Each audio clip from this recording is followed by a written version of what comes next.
আসসালামু আলাইকুম guys, welcome to my second blog.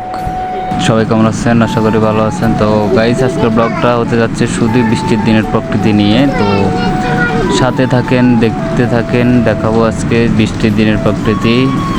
এই শহরে রেল লাইনের পাশে মানে বৃষ্টি জমে গেছে, পানি আর পানি, পানির যাওয়ার জায়গা নেই, এই জন্য এখানে পানি আটকে গেছে। তো এই পানিতে অনেক লোকে মাছ ধরতেছে, এগুলা ভিডিও করছি আমি। তো দেখাবো আপনাদেরকে, সাথে থাকেন। পানির স্রোত দেখে মনে হচ্ছে পুরোপুরি এটা একটা নদী, এরকম মনে হচ্ছে। এখানে এই দেখেন, এখানে রেল লাইনের পাশেই সবাই মাছ ধরতেছে, মোটামুটি মাছ পাওয়া যাইতেছে, ছোটো মাছ আর কি। এখানে জাল বসাই দিচ্ছে সবাই, এখানে মাছ ধরছে সবাই। এখানে মাছ অনেকগুলো পাইছে মোটামুটি।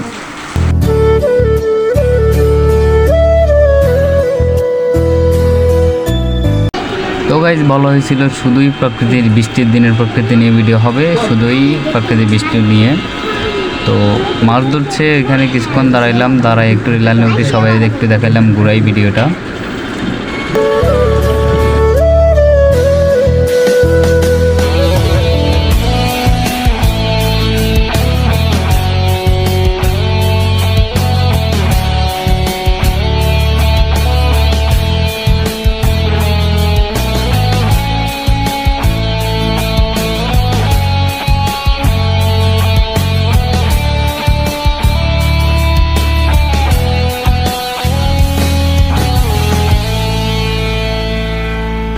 আর গাইজ, বৃষ্টির দিনে মোটামুটি বৃষ্টির দিনের ভিউটা অনেক সেরকমই লাগে, অস্থির লাগতেছে। বৃষ্টি পড়ছিল এখানে একটু আগে, এখন নাই।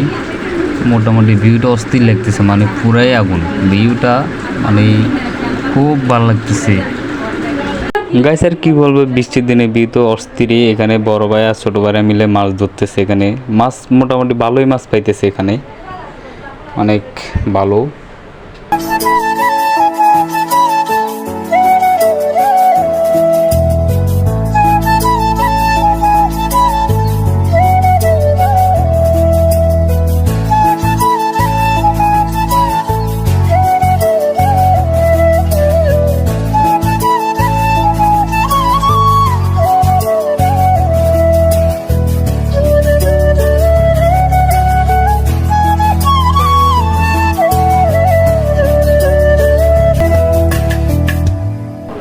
গায়ে থেকে না পুরোপুরি বৃষ্টি, পুরো এটা বাড়িহাট ডিগ্রি কলেজ মাঠ পুরোটাই একবারে বৃষ্টি পুরাই ফেলছে।